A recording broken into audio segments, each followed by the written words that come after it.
नमस्कार ओडिशा। आज हूँ डिसेम्बर मास 10 तारिख बुधवार। आज दिन जाकर गुरुत्वपूर्ण खबर उपरे आसंतु नजर पकाइबा। भिडियोटी को शेष पर्यंत देखंतु। मात्र किछि समय मध्य जानिपारिबे आज दिनर संपूर्ण खबर। ता पूर्व चैनल नुआ थिले चैनल को सब्सक्राइब करी पाखरे थिबा बेल आइकन को ऑन करी रखंतु। परवर्ती खबर बढ़िबो विधायक और मंत्री को दरमा। विधानसभा सदस्यों दरमा भत्ता संशोधन बिल 2025 उपस्थापित होईछि। पूर्वतन विधायकों समेत वर्तमान विधायक मंत्री बाचस्पति एवं उपबाचस्पति दरमा भत्ता एवं पेंशन बढ़िबो। ओडिशा विधानसभा आज पूर्वतन एवं कार्यरत विधायक मानक दरमा भत्ता एवं पेंशन वृद्धि प्रस्ताव नहीं एक सरकारी बिल ग्रहण करिवार कार्यक्रम रहिछि। विधानसभा यह उपस्थापन पर सर्वसम्मति क्रमे गृहीत होईछि बिल। यह परे कार्य परामर्शदाता कमिटी को आलोचना पई गला गृहीत बिल।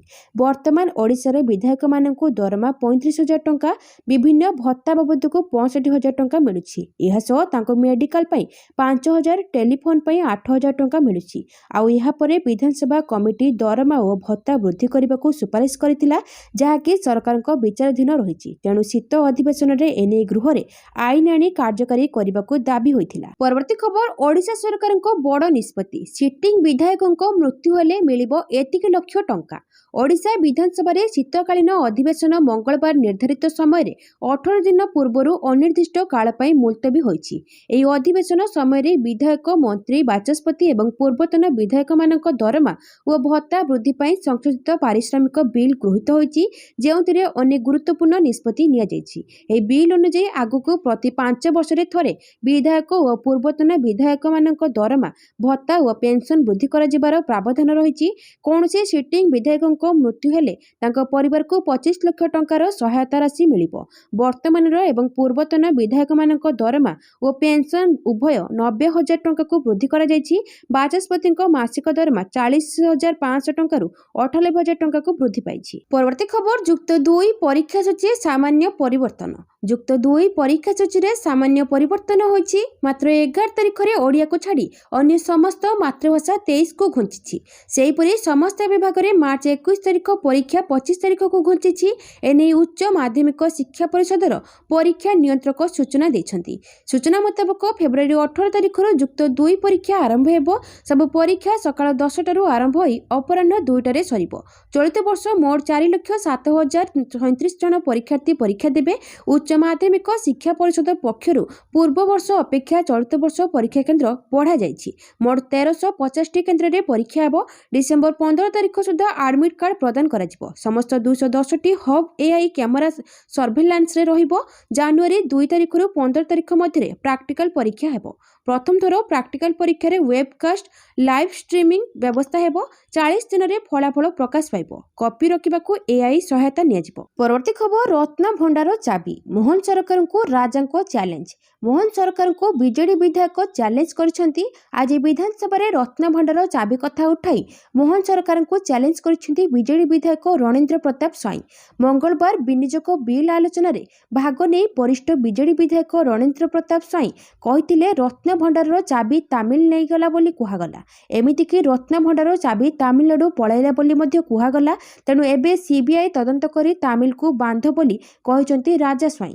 एहा सो विधानसभा रे राजा आहुरी भी कहिसंती खद प्रधानमंत्री ओडिशा आसी रत्न भंडार चाबी कथा कहिले। रत्न भंडार चाबी तामिलनाडु पळैछि बोली कहिले। तेणु जदि रत्न भंडार चाबी तामिलनाडु जाइछि तेबे काहेकि बांधुन बोली प्रश्न करिसंती राजा। एही घटनार सीबीआई तदंत कुआडे गला बोली कहिबा सहित मोहन सरकार को चैलेंज करिसंती बीजेडी विधायक। जानि रखिबा उचित जे गत साधारण निर्वाचन समय रत्न भंडार चाबी प्रसंग को सामना को आनिथिला बीजेपी। रत्न भंडार चाबी तामिलनाडु पळैछि, रत्न भंडार लूट होछि बोली बारंबार कहिबा सहित सरकार को आसिले रत्न भंडार खोला जिबा सहित एही घटनार सीबीआई तदंत करा जिवो बोली कहा जायथिला। एमिति कि खद प्रधानमंत्री ओडिशा रे निर्वाचनी रैली करबा समय एही कथा को उठाइथिले। आउ एबे सरकार को आसिया परे एही कथा को उठाई मोहन सरकार को टार्गेट करूछंती राजा स्वाई। परवर्ती खबर विधानसभा रे मालकानगिरी रो नियार ताथी। विधानसभा रे मालकानगिरी ताती। शून्यकाल रे मालकानगिरी निया प्रसंग उठाई सरकार को घेरिले विरोधी। गृह रे मालकानगिरी हिंसा प्रसंग उठाई सरकार उपरे बर्षिछंती बीजेडी विधायक रणेंद्र प्रताप स्वाई। कहिसंती एबे मालकानगिरी जळुछि, आगुको आउ एको कंधमाल हेबाको जाउछि। ଅନେକ ଘର ପୋଡ଼ି ଦିଆଗଲାଣି, ଜୀବନ ଗଲାଣି, ହେଲେ ଆମେ ଏଠି ବସି କାର୍ଯ୍ୟକ୍ରମ କରିଛେ, ଲୋକ କ'ଣ କହିବେ ବୋଲି ପ୍ରଶ୍ନ କରିଛନ୍ତି ରାଜା ସ୍ୱାଇଁ। ରାଜ୍ୟରେ ଗୋଟିଏ ଅଂଶ ଜଳୁଥିବା ବେଳେ ଆମେ ଏଠି ନିୟମ ତିଆରି କରୁଛେ, ଏହା କେତେ ଠିକ୍ ବୋଲି ପ୍ରଶ୍ନ ଉଠାଇଛନ୍ତି। ମୁଖ୍ୟମନ୍ତ୍ରୀ ଗୃହକୁ ଆସୁନାହାନ୍ତି କି ଏହି ପ୍ରସଙ୍ଗରେ ମୁହଁ ଖୋଲୁନାହାନ୍ତି। ଯେମିତି ମଣିପୁର ଜଳୁଥିଲା ସେମିତି ଏବେ ମାଲକାନଗିରି ଜଳୁଛି। ବେଙ୍ଗଲୀ କହୁଥିବା ଲୋକ ସମସ୍ତେ ବାଂଲାଦେଶୀ ନୁହନ୍ତି, କିନ୍ତୁ ରାଜ୍ୟରେ ସେଭଳି ବାତାବରଣ ତିଆରି କରାଯାଉଛି ବୋଲି ସରକାରଙ୍କୁ ଦୋଷ ଦେଇଛନ୍ତି ରାଜା ସ୍ୱାଇଁ। ଏଥିସହ ମୁଖ୍ୟମନ୍ତ୍ରୀ ଗୃହରେ ବିବୃତ୍ତି ଦେବାକୁ ବାଚସ୍ପତି ନିର୍ଦ୍ଦେଶ ଦିଅନ୍ତୁ ଏବଂ ତୁରନ୍ତ ହାଉସ୍ କମିଟି ଗଠନ କରି ମାଲକାନଗିରି ପଠାଯାଉ ବୋଲି ଦାବି କରିଛନ୍ତି ବିଜେଡି ବିଧାୟକ। ପରବର୍ତ୍ତୀ ଖବର, ଦରମା ତ ବୃଦ୍ଧି ହେଲା, ପୁଣି ଆନ୍ଦୋଳନ ଠିକ୍ ନୁହେଁ, ବିଦ୍ୟାଳୟ ଓ ଗଣଶିକ୍ଷା ମନ୍ତ୍ରୀ। ଆଉ ବଢ଼ିବ ନାହିଁ ପାଚିକାଙ୍କ ଦରମା। ପାଚିକାଙ୍କ ଦରମା ବୃଦ୍ଧି ନେଇ ବିଦ୍ୟାଳୟ ଓ ଗଣଶିକ୍ଷା ମନ୍ତ୍ରୀ ନିତ୍ୟାନନ୍ଦ ଗଣ୍ଡ ଦେଲେ ବଡ଼ ସୂଚନା। ପୂର୍ବରୁ ପାଚିକାଙ୍କ ଦରମା 2000 ଟଙ୍କା ଥିଲା, ବିଜେପି ସରକାର 1000 ବୃଦ୍ଧି କରି 3000 କଲା। ସେମାନେ ଆଉ ଆନ୍ଦୋଳନକୁ ଆସିବାର ଆବଶ୍ୟକତା ନାହିଁ, ସବୁବେଳେ ଆନ୍ଦୋଳନରେ ବସିଲେ ସରକାରୀ କାର୍ଯ୍ୟ ବାଧାପ୍ରାପ୍ତ ହେବ। ତେଣୁ ଦରମା ତ ବୃଦ୍ଧି ହେଲା, ପୁଣି ଆନ୍ଦୋଳନ ଠିକ୍ ନୁହେଁ ବୋଲି ମନ୍ତ୍ରୀ କହିଛନ୍ତି। ବିଧାନସଭା ଆଗରେ ଆନ୍ଦୋଳନ କରୁଛନ୍ତି ପାଚିକା ସଂଘ। 7 ଦଫା ଦାବି ନେଇ ଲୋୟର ପିଏମ୍ଜିରେ ଆନ୍ଦୋଳନ କରୁଛନ୍ତି ନିଖିଳ ଉତ୍କଳ ପାଚିକା ସଂଘ। ଆଜି ଦ୍ୱିତୀୟ ଦିନରେ ପହଞ୍ଚିଛି ଆନ୍ଦୋଳନ। ଦୈନିକ ମଜୁରୀ 462 ଟଙ୍କା ସହ ପରିଚୟ ପତ୍ର ଏବଂ ନିୟମିତ କରିବା ଦାବିରେ ଆନ୍ଦୋଳନକୁ ଓହ୍ଲାଇଛନ୍ତି ପାଚିକା। ଟଙ୍କା ନହେଲେ ନାହିଁ, ପ୍ରେଷ୍ଟିଜ୍ ଦରକାର ବୋଲି କହିଥିଲେ ସଂଘର ନେତା।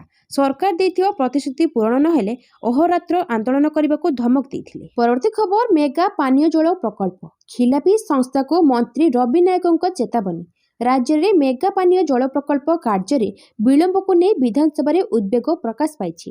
ଠିକା କାମ ନେଇଥିବା ବିଭିନ୍ନ କମ୍ପାନୀଙ୍କ କାର୍ଯ୍ୟଶୈଳୀ ଚିନ୍ତା ବଢ଼ାଉଥିବା ବେଳେ ପଞ୍ଚାୟତିରାଜ ଓ ପାନୀୟ ଜଳ ମନ୍ତ୍ରୀ ରବି ନାୟକ ଗୃହରେ ଏନେଇ କଡ଼ା ଆଭିମୁଖ୍ୟ ଗ୍ରହଣ କରିଛନ୍ତି।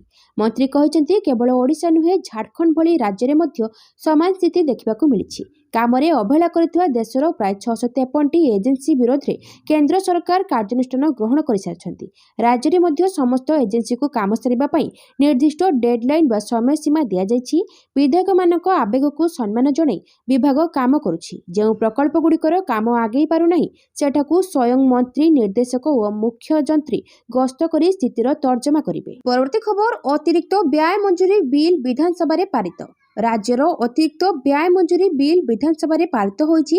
ଚଳିତ ଆର୍ଥିକ ବର୍ଷ ପାଇଁ ମୋଟ 17,440 କୋଟି ଟଙ୍କାର ଅତିରିକ୍ତ ବ୍ୟୟ ବରାଦ ପାଇଁ ବ୍ୟୟ ମଞ୍ଜୁର ବିଲ୍ ଏ ଗୃହରେ ଅନୁମୋଦିତ ହୋଇଛି। ଚଳିତ ଆର୍ଥିକ ବର୍ଷ ପାଇଁ 2,90,000 କୋଟି ଟଙ୍କାର ପୂର୍ଣ୍ଣାଙ୍ଗ ବଜେଟ୍ ଗୃହରେ ଉପସ୍ଥାପିତ ଓ ପାରିତ ହୋଇଥିଲା। ଗତ 8 ମାସରେ ସରକାର ବଜେଟ୍ରେ ଥିବା ପ୍ରାବଧାନ ଅନୁଯାୟୀ ବିଭିନ୍ନ କାର୍ଯ୍ୟକ୍ରମକୁ କାର୍ଯ୍ୟାନ୍ୱୟନ କରୁଛନ୍ତି। ବଜେଟ୍ର 4 ଗୋଟି ମୁଖ୍ୟ ଉପାଦାନ ଉପରେ ପର୍ଯ୍ୟବେସିତ ଜୀବନ ଜୀବିକାର ଉନ୍ନତି, ଭିତ୍ତିଭୂମିର ବିକାଶ, ସାମାଜିକ ସୁରକ୍ଷା ଓ ସମାଜ ମଙ୍ଗଳ ଏବଂ ଓଡ଼ିଶା ଅସ୍ମିତା ପାଇଁ କାର୍ଯ୍ୟ କରୁଛନ୍ତି। ମହିଳା, ଯୁବ ଏବଂ ଗରିବ ପାଇଁ ବିଭିନ୍ନ ଯୋଜନା ଏବଂ କାର୍ଯ୍ୟକ୍ରମ କରାଯାଇଛି। ଏହି ସବୁ କାର୍ଯ୍ୟକ୍ରମର ସଫଳ ରୂପାୟନ କରିବା ପାଇଁ ଆବଶ୍ୟକ ପଡୁଥିବା ଅତିରିକ୍ତ ବ୍ୟୟ ପାଇଁ ଏହି ବିଲ୍ ଉପସ୍ଥାପନ କରାଯାଇଛି। 17,440 କୋଟି ଟଙ୍କାର ଅତିରିକ୍ତ ବ୍ୟୟ ମଧ୍ୟରୁ କେବଳ କାର୍ଯ୍ୟକ୍ରମ ବ୍ୟୟ ବାବଦକୁ 13,716 କୋଟି ଟଙ୍କା ଖର୍ଚ୍ଚ ହେବ। ପରବର୍ତ୍ତୀ ଖବର, ବିଧାନସଭାର ଶୀତ ଅଧିବେଶନ ଶେଷ, ଗୃହକୁ ଅନିର୍ଦ୍ଦିଷ୍ଟ କାଳ ପାଇଁ ମୁଲତବୀ ଘୋଷଣା କଲେ ବାଚସ୍ପତି। ଆଗରୁ ଯାହା ଆଶା କରାଯାଉଥିଲା ତାହା ହିଁ ହେଲା। ଅତିରିକ୍ତ ବ୍ୟୟ ମଞ୍ଜୁରୀ ବିଲ୍ ପାରିତ ହେବା ପରେ ଆଜି ଗୃହକୁ ଅନିର୍ଦ୍ଦିଷ୍ଟ କାଳ ପାଇଁ ମୁଲତବୀ ରଖାଯାଇଛି। ଆଜି ଗୃହରେ ଶାସକ ଦଳର ସଚେତକ ଏନେଇ ଏକ ପ୍ରସ୍ତାବ ଆଣିଥିଲେ। ଗୃହରେ କୌଣସି ସରକାରୀ କାର୍ଯ୍ୟ ଦିବସ ନଥିବାରୁ ଗୃହକୁ ମୁଲତବୀ ଘୋଷଣା କରିବା ପାଇଁ ଅନୁରୋଧ କରିଥିଲେ। ଏହାପରେ ଗୃହ ଅନିର୍ଦ୍ଦିଷ୍ଟ କାଳ ପାଇଁ ମୁଲତବୀ ରହିଲା ବୋଲି ବାଚସ୍ପତି ଘୋଷଣା କରିଥିଲେ। ଏଥର ଶୀତ ଅଧିବେଶନର 18ଟି କାର୍ଯ୍ୟ ଦିବସ ଥିଲା। ଏହା ଡିସେମ୍ବର 31 ତାରିଖ ପର୍ଯ୍ୟନ୍ତ ଚାଲିବାର ଥିଲା, ହେଲେ ମାତ୍ର 11 ଦିନ ଗୃହ ଚାଲିବା ପରେ ବନ୍ଦ କରିଦିଆଯାଇଛି। ଏହି ଅଧିବେଶନର ମୁଖ୍ୟମନ୍ତ୍ରୀ ମୋହନ ମାଝୀ 17,440 କୋଟି ଟଙ୍କାର ଅତିରିକ୍ତ ବଜେଟ୍ ଉପସ୍ଥାପିତ କରିଥିଲେ, ଯାହା ପାରିତ ହୋଇଯାଇଛି। ପରବର୍ତ୍ତୀ ଖବର, 122 ବର୍ଷ ପରେ ବାଲିମୁକ୍ତ ହେବ ବ୍ଲାକ୍ ପାଗୋଡା। ଦୀର୍ଘ 122 ବର୍ଷ ପରେ କୋଣାର୍କ ସୂର୍ଯ୍ୟ ମନ୍ଦିରରୁ ବାହାରିବ ବାଲି। ସୂର୍ଯ୍ୟ ମନ୍ଦିର ଗର୍ଭଗୃହରୁ ବାଲି କାଢ଼ିବା ପାଇଁ ସୂର୍ଯ୍ୟ ମନ୍ଦିର ପରିଦର୍ଶନ ସହ ମନ୍ଦିର କାନ୍ଥ ପଥରର ସ୍ଥିତି ଯାଞ୍ଚ କରିଛନ୍ତି ଏକ 10 ଜଣିଆ ବିଶେଷଜ୍ଞ ଦଳ। ଏହି ଦଳ 16 ସେଣ୍ଟିମିଟର ଗଲେଇରେ କୋର୍ ଡ୍ରିଲ୍ କାର୍ଯ୍ୟ ଆରମ୍ଭ କରିଥିବା ବେଳେ 21 ଫୁଟରୁ ଉର୍ଦ୍ଧ୍ୱ ଲମ୍ବର ଗାତ ଖୋଳାଯାଇଛି। ମନ୍ଦିର ପଥରର କୌଣସି କ୍ଷତି ନ ପହଞ୍ଚାଇବା ପାଇଁ ଡ୍ରିଲିଂ ପାଇଁ ଡାଇମଣ୍ଡ ଡ୍ରିଲ୍ ମେସିନ୍ ସହ ଜିରୋ ଭାଇବ୍ରେସନ ମେସିନ୍ର ବ୍ୟବହାର କରାଯାଇଛି। 7 ତାରିଖ ସକାଳେ ପ୍ରତ୍ନତତ୍ତ୍ୱ ବିଭାଗ କର୍ତ୍ତୃପକ୍ଷଙ୍କ ଦ୍ୱାରା ସ୍ୱତନ୍ତ୍ର ପୂଜାପାଠ ପରେ ଆଜି ସକାଳୁ 16 ଇଞ୍ଚର କୋର୍ ଡ୍ରିଲ୍ କାର୍ଯ୍ୟର ଶୁଭାରମ୍ଭ କରାଯାଇଥିଲା। ପ୍ରତ୍ନତତ୍ତ୍ୱ ବିଭାଗର ଆଞ୍ଚଳିକ ନିର୍ଦ୍ଦେଶକ ଦିଲ୍ଲୀପ ଖମାରୀ, ସୁପରିଟେଣ୍ଡେଣ୍ଟ ଡି.ବି. ଗଡ଼ନାୟକ, ପ୍ରତ୍ନତତ୍ତ୍ୱ ବିଭାଗର କୋର୍ କମିଟି सदस्य आईआईटी माड्रासर प्रोफेसर अरुण मेनन विशिष्ट स्थपित इंजीनियर अशोक कुमार बासांको उपस्थिति रे आईआईटी माड्रासर 10 जणिया इंजीनियरिंग टीम एही खनन कार्य आरंभ करिसेंती। परवर्ती खबर घरोई हस्पिटाल गुड़िकरे अधिक होची सिजेरियन डेलीवरी। स्वास्थ्य और परिवार कल्याण मंत्री डॉक्टर मुकेश महालिंग दिनकू दिन सिजेरियन डेलीवरी संख्यार वृद्धि घटुची। तेबे घरोई हस्पिटाल गुड़िकरे अधिक होची सिजेरियन डेलीवरी। गत 5 वर्ष रे राज्य रे सर्वमोट 30,08,383 प्रसव होईची। सेथिमध्यरु सरकारी हस्पिटाल रे सर्वाधिक 23,69,000 रु अधिक प्रसव होइथिया बेले सरकारी हस्पिटाल रे 19,59,318 नॉर्मल डेलीवरी होईची। एने स्वास्थ्य और परिवार कल्याण मंत्री डॉक्टर मुकेश महालिंग गृह सूचना दैछंती। मंत्री सूचना दे कहछंती जे 4,09,718 सिजेरियन डेलीवरी होईची। सेथिरु घरोई हस्पिटाल रे 1,48,242 नॉर्मल डेलीवरी होईची। विधानसभा रे लिखित उत्तर दे मंत्री एकथा कहछंती। परवर्ती खबर पीतवास पंडा हत्या केस डायरी दाखल। पीतवास पंडा हत्या मामला रे केस डायरी दाखल करा जायछि। एनी सूचना दैछंती अभियुक्त विक्रम पंडा को वकील दीपक पटनायक। आसंता 12 रे विक्रम और अन्य 5 अभियुक्तଙ୍କ जामिन आवेदन रे शुणानी हेबो। पूर्वरु जामिन आवेदन खारज करथिले ब्रह्मपुर एसडीजीएम कोर्ट। एहाको चैलेंज करी जिला जज को कोर्ट रे आवेदन करा जायतिला। जिला दौरा जज कोर्ट रो एडीजे 3 को मामला स्थानांतरित होईछि। सूचनायोग्य जे अक्टोबर 7 तारिख कुमार पूर्णिमा राति आईनजीवी पीतवास पंडा को अति निकटरू गुली करी हत्या करा जायतिला। अभियुक्त कुरुपति भूइया और चिंटू प्रधान एक बाइक रे बैकुंठनगर अंचल को जाई तांको अति निकटरू गुली करी हत्या करथिले। एही मामला रे बैजनाथपुर थाना पुलिस मोट 16 अभियुक्तଙ୍କୁ गिरफ्त करिछि। एही 16 जनक मध्य रे ब्रह्मपुर पूर्वतन विधायक विक्रम कुमार पंडा, पूर्वतन मेयर शिवशंकर दास, मदन दळई, कॉर्पोरेटर मलय विषय मध्य रहिछंती। परवर्ती खबर शीत शेड्यूल 5% कमाइबाकू इंडिगो को निर्देश।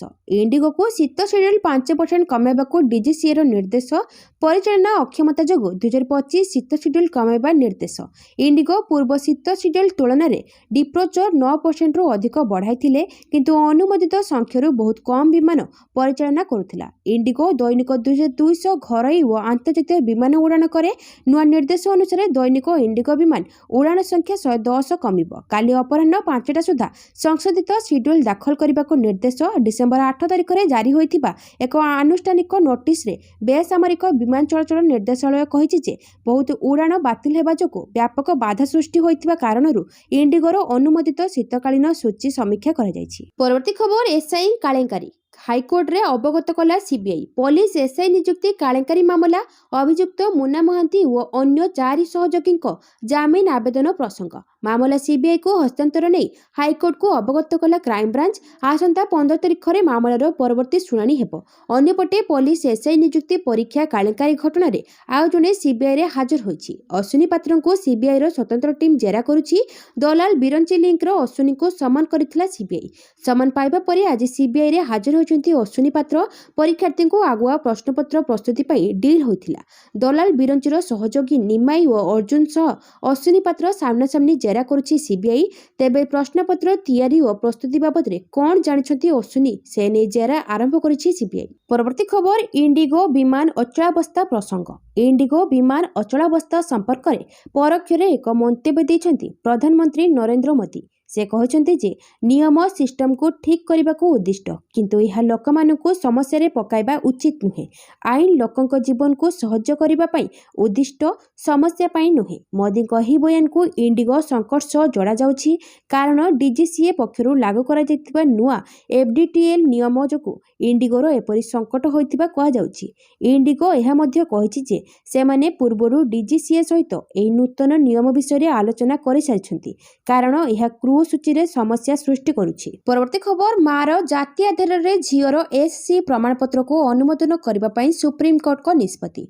जाति प्रमाणपत्र संपर्क में सुप्रीम कोर्ट एक गुरुत्वपूर्ण राय दैछन्ति। यह जणे झियो को ताका मां को जाति आधार रे अनुसूचित जाति प्रमाणपत्र प्रदान करबा को अनुमति दैछन्ति। एही निष्पत्ति एपरि समय रे आसीछि जेतेबेले पिताको जाति द्वारा शिशुर जाति निर्णय करा जिबा पारंपरिक नियम को चैलेंज करी सुप्रीम कोर्ट रे अनेक आवेदन पूर्व विचाराधीन अछि। एही मामलाटी पुडुचेरीर जणे झियो पई एक प्रमाणपत्र सहित जड़ित।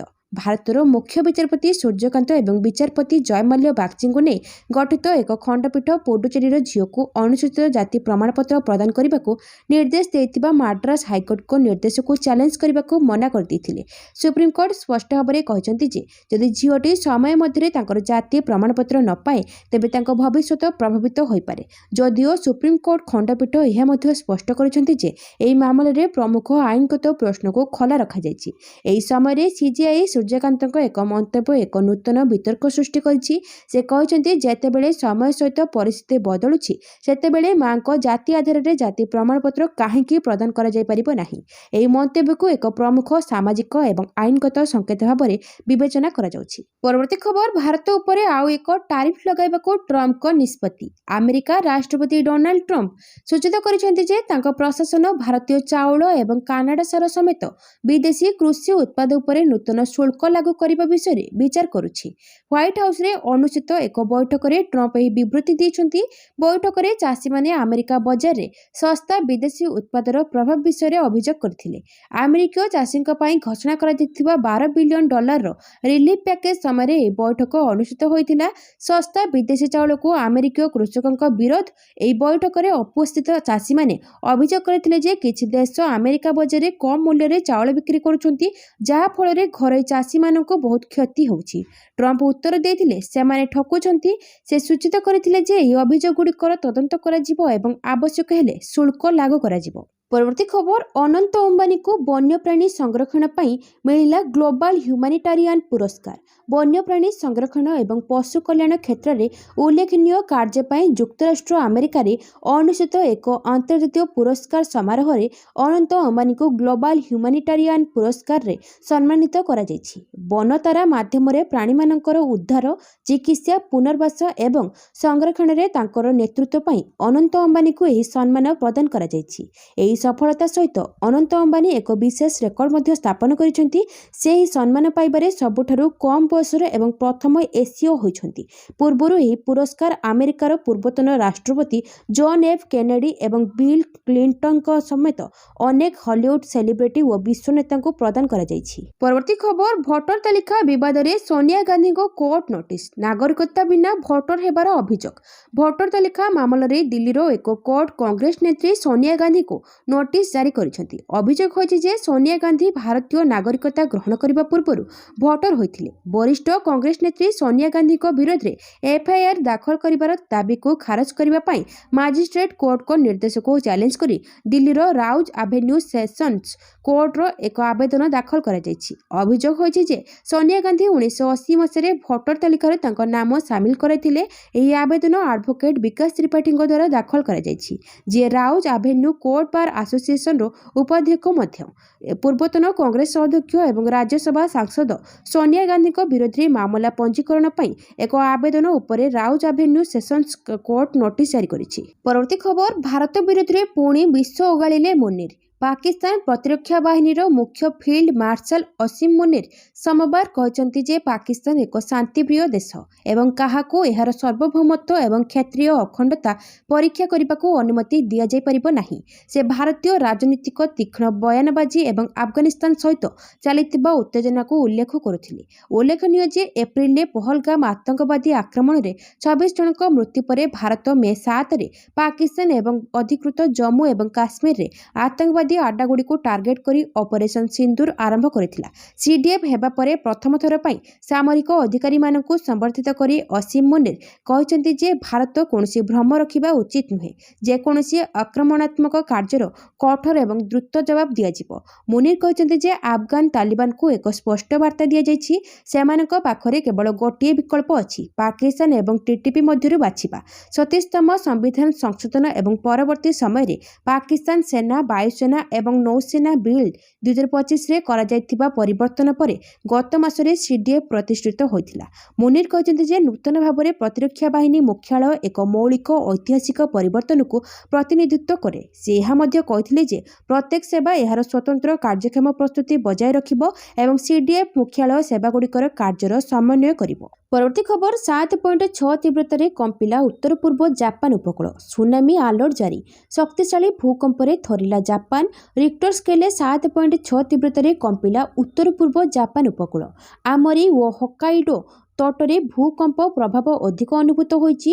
ଉତ୍ତର ଜାପାନରେ ମିସୁଆ ସହରର ଉତ୍ତର ଉତ୍ତର ପୂର୍ବରେ ପ୍ରାୟ 73 କିମି ଦୂରରେ ଓ 53 କିମି ଗଭୀରତାରେ ଥିଲା ଭୂକମ୍ପର କେନ୍ଦ୍ରସ୍ଥଳ। ବର୍ତ୍ତମାନ ସେଠାରେ ସୁନାମି ଆଲର୍ଟ ଜାରି କରିଛି ଜାପାନ ପାଣିପାଗ ବିଭାଗ। ସମୁଦ୍ରରେ 10 ଫୁଟ ଉଚ୍ଚର ଜୁଆର ଉଠିବା ସମ୍ଭାବନା ରହିଛି। ଜାପାନର ଇସିକାୱା ପ୍ରଦେଶ ଓ ଏହାର ଆଖପାଖ ଅଞ୍ଚଳରେ ବିପଦର ଆଶଙ୍କା ରହିଥିବା ୟୁନାଇଟେଡ୍ ଷ୍ଟେଟ୍ସର ଜିଓଲୋଜିକାଲ ସର୍ଭେ ପକ୍ଷରୁ ଆକଳନ କରାଯାଇଛି। ସୋମବାର ରାତି ପ୍ରାୟ 11:15 ସମୟରେ ଭୂମିକମ୍ପ ଅନୁଭୂତ ହୋଇଥିଲା। ବିଳମ୍ବିତ ରାତିରେ ଲୋକମାନେ ଶୋଇଥିବା ବେଳେ ଏହି ଭୂମିକମ୍ପ ଆସିଥିବାରୁ ଲୋକମାନେ ଭୟଭୀତ ହୋଇପଡ଼ିଥିଲେ। ପରବର୍ତ୍ତୀ ଖବର, ଅନିଲ ଅମ୍ବାନୀଙ୍କ ପୁଅ ଜୟ ଅନମୋଲଙ୍କ ବିରୋଧରେ ରୁଜୁ ହେଲା ସିବିଆଇ ମାମଲା। ଅନିଲ ଅମ୍ବାନୀଙ୍କ ପୁଅ ଜୟ ଅନମୋଲ ଅମ୍ବାନୀଙ୍କ ନାମ 228 କୋଟି ଟଙ୍କାର ବ୍ୟାଙ୍କିଂ ଦୁର୍ନୀତି ସମ୍ପର୍କିତ ମାମଲାରେ ସାମ୍ନାକୁ ଆସିଛି। CBI Reliance housing finance limited ମାମଲାରେ ଅପରାଧିକ ମୋକଦ୍ଦମା ରୁଜୁ କରିଛି। ଅନିଲ ଅମ୍ବାନୀଙ୍କ ପୁଅଙ୍କ ନାମରେ ଏତଲା ହେବାର ଏହା ପ୍ରଥମ ଘଟଣା। ଅଭିଯୋଗରେ ଆରୋପ ଲଗାଯାଇଛି ଯେ କମ୍ପାନୀ ଦ୍ୱାରା କରାଯାଇଥିବା ଅନିୟମିତତା କାରଣରୁ ବ୍ୟାଙ୍କକୁ 228.6 କୋଟି ଟଙ୍କାର କ୍ଷତି ହୋଇଛି। ଜୟ ଅନମୋଲ ଅମ୍ବାନୀ ଓ ଅନ୍ୟ ଅଜ୍ଞାତ ଲୋକଙ୍କ ବିରୋଧରେ ରୁଜୁ ହୋଇଛି। ଅଭିଯୋଗରେ କୁହାଯାଇଛି ଯେ ଏମାନଙ୍କ ବିରୋଧରେ ଠକେଇ ଓ ଅପରାଧିକ ଷଡ଼ଯନ୍ତ୍ର ଅଭିଯୋଗ ରହିଛି। ଲୋନ୍ ଦିଆଯିବା ଓ ରିକଭରି ସମ୍ପର୍କିତ ଅନିୟମିତତା ଯୋଗୁଁ ବ୍ୟାଙ୍କକୁ ବଡ଼ ଧରଣର ଆର୍ଥିକ କ୍ଷତି ହୋଇଥିବା ଅଭିଯୋଗରେ କୁହାଯାଇଛି। ପରବର୍ତ୍ତୀ ଖବର, ମଣ୍ଡି ଅଚଳାବସ୍ଥାକୁ ନେଇ ରାଜରାସ୍ତାରେ ଧାନ ବସ୍ତା ରଖି ଚାଷୀଙ୍କ ପ୍ରତିବାଦ। ରାଜରାସ୍ତାରେ ଧାନ ପକାଇ ଚାଷୀଙ୍କ ପ୍ରତିବାଦ। ମଣ୍ଡି ଅଚଳାବସ୍ଥାକୁ ନେଇ ବରଗଡ଼ ଗଡ଼ଭାଗାରେ NH-53 ଅବରୋଧ କରିଥିଲେ ଶହ ଶହ ଚାଷୀ। ଚାଷୀଙ୍କ ରାସ୍ତା ଅବରୋଧ ଯୋଗୁଁ ଯାନବାହନ ଚଳାଚଳ ବ୍ୟାହତ ହୋଇଥିଲା।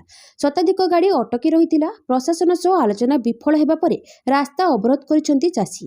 ପ୍ରତିବାଦ ବେଳେ ଦେଖିବାକୁ ମିଳିଥିଲା ଅପ୍ରୀତିକର ପରିସ୍ଥିତି। ପୋଲିସ ଓ ଚାଷୀଙ୍କ ମଧ୍ୟରେ ଠେଲାପେଲା ପରିସ୍ଥିତି ସୃଷ୍ଟି ହୋଇଥିଲା।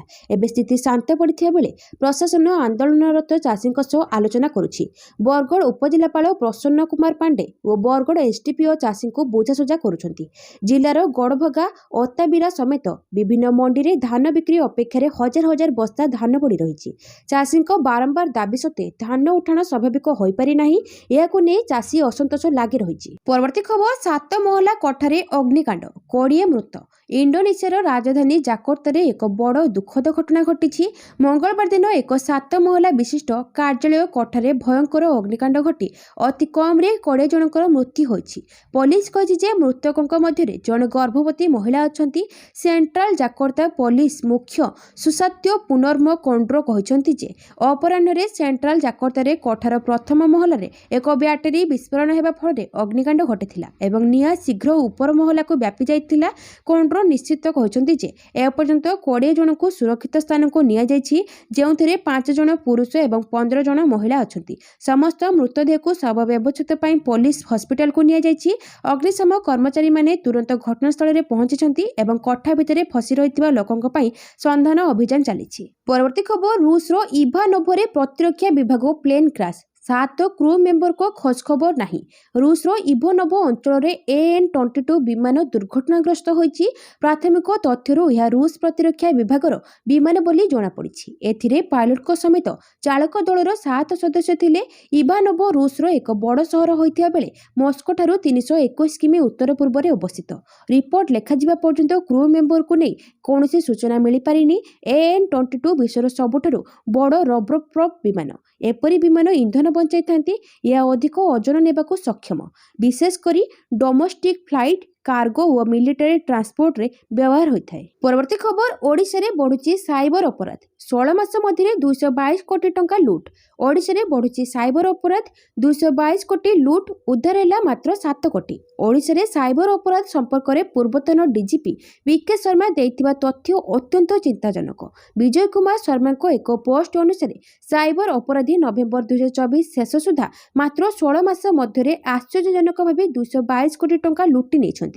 ଏଥିମଧ୍ୟରୁ ମାତ୍ର 7 କୋଟି ଟଙ୍କା, ପ୍ରାୟ 3% ଉଦ୍ଧାର କରାଯାଇପାରିଛି। पीड़ितांक द्वारा अभियोग करिबारे विलंब हेबा टंका उद्धार क्षेत्र में किछि मात्रे दायी। तथापि एते बड़ व्यवधान पई केवल यहाकु संपूर्ण कारण कुहाଯାई परिबो नाही। तदंतर गुणवत्ता, क्षिप्रता एवं वैश्विक दक्षता को जरूरी भित्तिरे सुदृढ़ करिबार आवश्यकता रहिछि। साइबर अपराध वर्तमान सबुठारु व्यापक विपद मध्यरु अन्यतम। एही परिसंख्यान एक गंभीर तथा व्यवस्थित पदक्षेप ग्रहण करिबा पई एक सतर्क घंटी सदृश हेबा उचित। परवर्ती खबर आईपीएल 2026 नीलामी पई आसिला खेलाड़ीको चूड़ांत तालिका। इंडियन प्रीमियर लीग रो 19तम सीजन पई प्रस्तुति आरंभ हो जाइछि। आईपीएल 2026 लागि नीलामी डिसेंबर 16 तारिख रे आबुधाबी रे अनुष्ठित हेबो। ए नीलामी पई सारा विश्व रो 1990 जन खेलाड़ी पंजीकरण करथिले। सेमानक मध्यरु 350 जन को मिनी नीलामी पई तालिकाभुक्त करा जाइछि। एथिरे ऑस्ट्रेलिया रो स्टार बैटर स्टीव स्मिथ मध्य अछंती। से गत सीजन रे मेगा नीलामी रे बिक्री होई नथिले। डिसेंबर 16 तारिख रे आबुधाबी रे मोट 350 जन क्रिकेटर नीलामी रे शामिल हेबे। एथिरे 240 जन भारतीय एवं 110 जन विदेशी खेलाड़ी सामिल। दक्षिण अफ्रिकार wicket keeper batter Quinton de Kock मध्य चूड़ांत तालिकार सामिल होइछंती। तांकर मूल मूल्य 1 कोटी टंका। ऑस्ट्रेलिया बैटर स्टीव स्मिथ मध्य ए तालिकार सामिल। तांकर बेस प्राइस 200 कोटी टंका। स्मिथ शेष थर पई 2021 मसीह आईपीएल खेलिथिले। परवर्ती खबर जनगणना पई जनवरी 15 सुधा हेबे कार्यकर्ता नियुक्ति। 2027 जनगणना पई आगामी जनवरी 15 सुधा जनगणना कार्यकर्ता नियुक्ति समाप्त करने भारतीय रेजिस्ट्रार जेनेराल समस्त राज्य एवं केन्द्रशासित अंचल को निर्देश देइछंती। सूचना अनुसार जड़े गणनाकारी 700 ରୁ 800 जनसंख्यार दायित्व न्यस्त करा जिवो एवं प्रति 6 जन गणनाकारी जड़े पर्यवेक्षक को नियोजित करा जिवो। यह व्यतीत जेकोसी आकस्मिक परिस्थिति 10% संरक्षित गणनाकारी एवं पर्यवेक्षक रहिबे।